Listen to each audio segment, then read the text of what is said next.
आप कह रहे हैं या तो आपको बहुमत मिलेगा या आप 10 सीटों पर आ जाएंगे, लेकिन बहुमत नहीं, डिसाइसिव बहुमत, डिसाइसिव बहुमत मिलेगा। लेकिन अगर मान लीजिए ऐसी स्थिति आती है कि त्रिशंकु विधानसभा बनती, किसी को बहुमत नहीं मिलता है, तब जन स्वराज के पास मान लीजिए 20 सीटें 25 सीटें, तो फिर किसको समर्थन करेंगे आप? पहली बात तो मिलिंद जी, मैंने आपको बताया कि ये होगा नहीं, लेकिन एक बार को आप चूंकि पत्रकार है, चलिए हाइपोथेटिकली आप कहिएगा, मान लीजिए, तो हमने कहा, प्रशांत किशोर ने ये कहा कि मैं उन विधायकों को हम लोग बुलाएंगे और उनको कहेंगे कि भैया अगर तुम्हें पक्ष विपक्ष की राजनीति करनी है तो जन स्वराज छोड़कर जहां जाना है जाओ।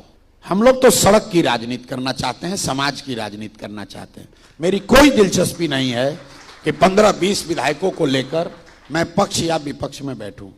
हमारा लक्ष्य बिहार में सुधार है, बिहार में व्यवस्था परिवर्तन। सरकार बनाने का मौका मिल गया कि कोई समर्थन नहीं बनाएंगे, नहीं बनाएंगे, नहीं तो पूरे बहुमत नहीं आएगा तो बहुमत नहीं बनाएंगे, क्योंकि अगर हमको सरकार में शामिल होना होता तो आज की सरकार में शामिल होने से हमको कौन रोक रहा है?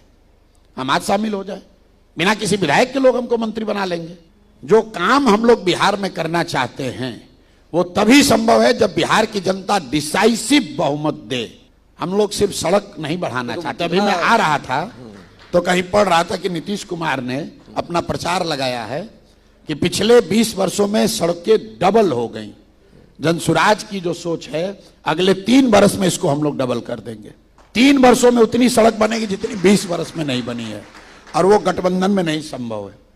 वो 25-30 विधायकों के साथ संभव नहीं है, वो 2-4 को मंत्री बनाकर नहीं संभव है।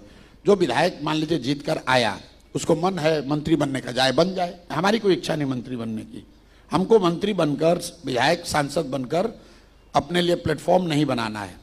हमारे पास जो प्लेटफॉर्म है वो समाज का प्लेटफॉर्म है, लोगों का लिए काम करने आए हैं और बिल्कुल संकल्पित हैं। 5 वर्ष लगे, 10 वर्ष लगे, हम पीछे हटने वाले नहीं हैं। बिहार को सुधारे बगैर पीछे हटेंगे नहीं, ये बिल्कुल संकल्प है।